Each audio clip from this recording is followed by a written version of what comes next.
बहुत समय पहले हिमालय की गोद में बसे एक छोटे से राज्य की रानी वसुंधरा अपनी अनोखी सुंदरता और बुद्धिमत्ता के लिए पूरे राज्य में प्रसिद्ध थीं। उनकी चमचमाती आंखें जैसे गहरी झील का पानी और उनकी मुस्कान जैसे सुबह की पहली किरण। लेकिन उनकी सुंदरता के पीछे एक अकेलापन छुपा था जिसे कोई देख नहीं पाता था। रानी अक्सर अपने महल से दूर एकांत में शांति की खोज में निकलती थीं। एक दिन घने जंगल में घूमते हुए उन्होंने एक साधु को देखा। साधु ध्यान में लीन था, जैसे पूरी दुनिया से परे। रानी ने पहली बार महसूस किया कि यह शांति जिसे वह खोज रही थीं, शायद इस साधु के पास हो सकती है। साधु, जिसका नाम अग्निदेव था, एक रहस्यमयी व्यक्ति था। उसकी आंखों में ऐसा तेज था जो किसी को भी सम्मोहित कर सके। लेकिन वह साधारण साधु नहीं था। उसके पास ऐसी शक्तियां थीं जिनके बारे में केवल किंवदंतियां सुनी जाती थीं। कहते थे कि उसने अपनी साधना से कई रहस्यमयी सिद्धियां प्राप्त की थीं। रानी ने धीरे धीरे अग्निदेव के पास जाने का साहस किया। जब उसने पहली बार साधु से बात की तो साधु ने बस मुस्कुराते हुए कहा, राजमहल की रानी को यहां जंगल में क्या ढूंढने आई है? रानी ने जवाब दिया, शांति, और शायद कुछ और। रानी वसुंधरा साधु अग्निदेव के पास बार बार जाने लगीं। उनके बीच की बातचीत गहरी होती गई। रानी ने पहली बार महसूस किया कि उनका दिल किसी के लिए धड़कने लगा है। लेकिन यह प्रेम साधारण नहीं था। यह प्रेम उस साधु के प्रति था जो सांसारिक मोह माया से परे था। साधु अग्निदेव ने भी महसूस किया कि रानी की आंखों में सिर्फ सवाल नहीं थे, बल्कि उनमें एक ऐसा प्रेम था जो कभी कभी इंसान को कमजोर बना देता है। लेकिन वह खुद को रोकता रहा। एक दिन जब रानी ने अपनी भावनाएं व्यक्त कीं, तो साधु ने गहरी सांस लेते हुए कहा, रानी, तुम्हारा यह प्रेम एक भ्रम है। मैं संसार का त्याग कर चुका हूं। मैं वह नहीं हूं जो तुम्हारे प्रेम का पात्र बन सके। लेकिन रानी ने उत्तर दिया, अगर यह भ्रम है तो मैं इसे जीना चाहती हूं। मेरा दिल तुमसे अलग होकर नहीं रह सकता। साधु ने कोई जवाब नहीं दिया। उसके भीतर एक संघर्ष शुरू हो चुका था। रानी वसुंधरा साधु अग्निदेव के इनकार के बाद भी हार मानने वाली नहीं थीं। वह हर दिन जंगल में जातीं और साधु के पास बैठकर घंटों चुपचाप समय बितातीं। धीरे धीरे अग्निदेव ने भी यह महसूस करना शुरू कर दिया कि उनका दिल अब उतना कठोर नहीं रहा। एक दिन रानी ने साधु से पूछा, क्या तुम्हारा हृदय सच में पत्थर है, अग्निदेव? क्या साधना करने का मतलब यह है कि तुम इंसान नहीं रहे? अग्निदेव ने गहरी आवाज में उत्तर दिया, रानी, साधना का अर्थ यह है कि मैं मोह माया से परे हूं। मैं जिस रास्ते पर हूं वहां प्रेम का कोई स्थान नहीं। रानी ने मुस्कुराते हुए कहा, लेकिन क्या यह प्रेम नहीं है जो तुम्हें मुझे हर बार रोकने पर मजबूर करता है? साधु ने कोई उत्तर नहीं दिया। इस बीच महल में रानी के अकेले जंगल में जाने की चर्चा होने लगी। दरबार के मंत्री और रानी के करीबी लोग चिंतित हो गए। रानी का यह व्यवहार असामान्य था। उनके ससुराल के कुछ लोग, जिन्हें राज्य पर कब्जा करने की चाह थी, इस मौके का फायदा उठाने की साजिश रचने लगे। राजमहल में कानाफूसी शुरू हो गई कि रानी का एक साधु के साथ संबंध है। यह बात राजा तक पहुंची। राजा एक न्यायप्रिय लेकिन गर्वीला व्यक्ति था। उसने रानी से इस बारे में बात की। रानी ने बिना झिझक सब कुछ सच बता दिया। हाँ, मैं उस साधु से प्रेम करती हूं, लेकिन यह प्रेम पवित्र है, इसमें कोई छल कपट नहीं। राजा क्रोधित हो गया। तुम एक रानी हो, तुम्हारा स्थान महल में है, न कि जंगल में। अगर तुम्हें यह प्रेम इतना प्रिय है तो मैं तुम्हें राज्य से निर्वासित कर दूंगा। रानी को निर्वासन का फरमान सुना दिया गया। यह सुनकर रानी खुशी खुशी महल छोड़कर जंगल चली गईं। साधु अग्निदेव को जब यह पता चला तो वह अंदर से विचलित हो गया। क्या मैं सही कर रहा हूं? उसने अपने आप से सवाल किया। एक स्त्री जिसने अपना सब कुछ त्याग दिया, क्या वह मेरे प्रेम की अधिकारी नहीं है? लेकिन अगर मैं उसके प्रेम को स्वीकार करता हूं तो मेरी वर्षों की साधना का क्या होगा? साधु ने अपनी परीक्षा खुद लेने का निर्णय किया। उसने अपने गुरु की समाधि के पास जाकर ध्यान लगाया। वहां उसे एक दिव्य आवाज सुनाई दी। अग्निदेव, प्रेम जीवन का सार है। अगर तुम्हारा प्रेम सच्चा है तो यह तुम्हारी साधना को तोड़ने के बजाय उसे संपूर्ण करेगा।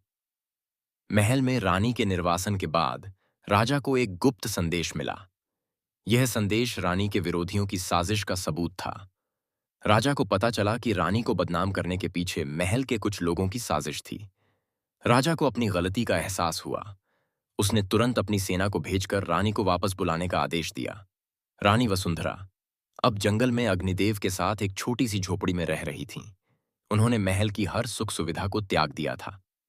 एक दिन जब वह अग्निदेव के पास बैठीं तो उन्होंने कहा, अगर यह प्रेम हमें अलग कर रहा है तो मैं इसे छोड़ने को तैयार हूं, लेकिन मुझे यह जानना है कि तुम्हारे दिल में मेरे लिए क्या है। साधु ने गहरी सांस लेते हुए कहा, रानी, तुम्हारा प्रेम मेरा सबसे बड़ा तप है। मैं इसे नकार नहीं सकता, लेकिन तुम्हारा स्थान यहां नहीं है। तुम एक रानी हो और तुम्हारा कर्तव्य अपने राज्य के प्रति है। उसी समय राजा की सेना वहां पहुंची। राजा ने रानी से माफी मांगी और कहा, मैंने तुम्हारे प्रेम को समझने में भूल की।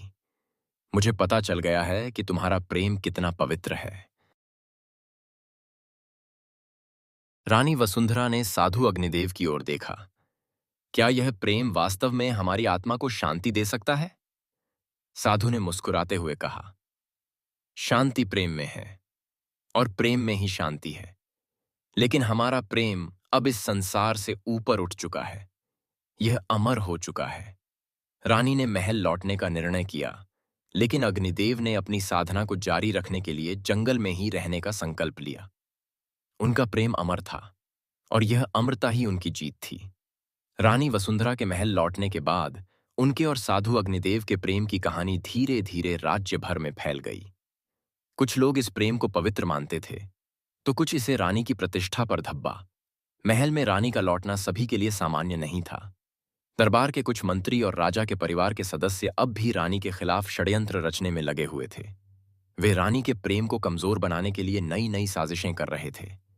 जंगल में साधु अग्निदेव अपने तप में लीन रहने की कोशिश कर रहे थे, लेकिन रानी के प्रति उनका प्रेम उन्हें विचलित कर रहा था। उन्होंने भले ही रानी को वापस महल भेज दिया था, लेकिन उनका मन अब भी रानी के पास था। एक दिन जब वह ध्यान में बैठे थे तो उन्हें एक अजीब सी छाया दिखाई दी। यह छाया किसी तांत्रिक की थी जो उनकी साधना को भंग करने की कोशिश कर रहा था। तांत्रिक ने कहा, तुम्हारा प्रेम तुम्हारी सबसे बड़ी कमजोरी बन चुका है। अगर तुम इसे छोड़ नहीं सकते तो तुम्हारा विनाश तय है। महल में राजा के भाइयों ने रानी को बदनाम करने और राजा को कमजोर करने की साजिशें तेज कर दीं। उन्होंने राज्य के कुछ दुश्मन राजाओं के साथ मिलकर महल पर आक्रमण की योजना बनाई।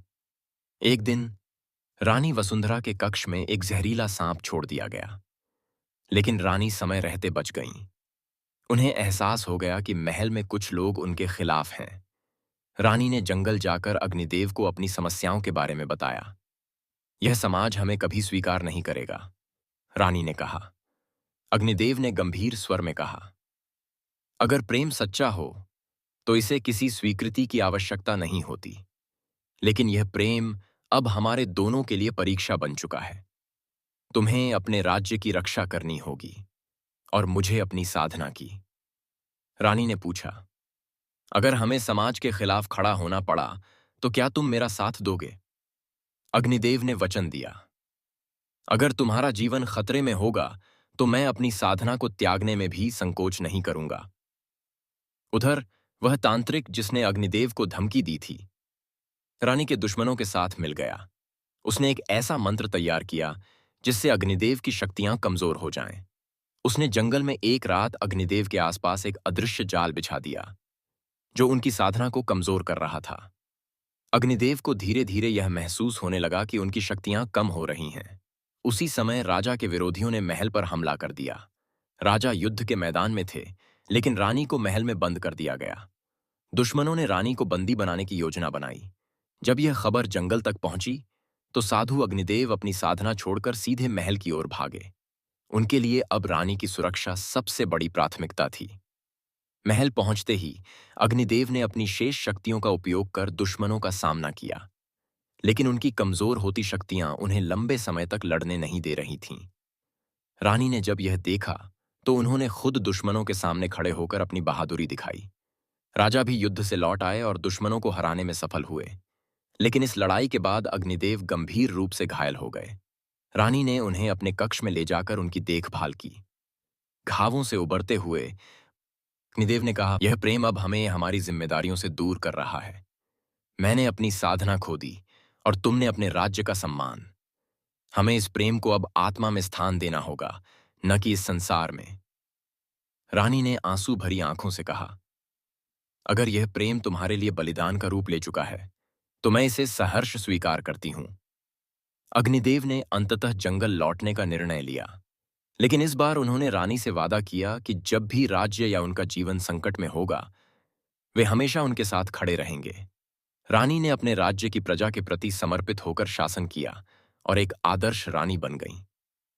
अग्निदेव ने फिर से साधना शुरू की और आत्मज्ञान की ओर बढ़े। उनका प्रेम अब अमर हो चुका था, एक ऐसा प्रेम जो शब्दों और सामाजिक सीमाओं से परे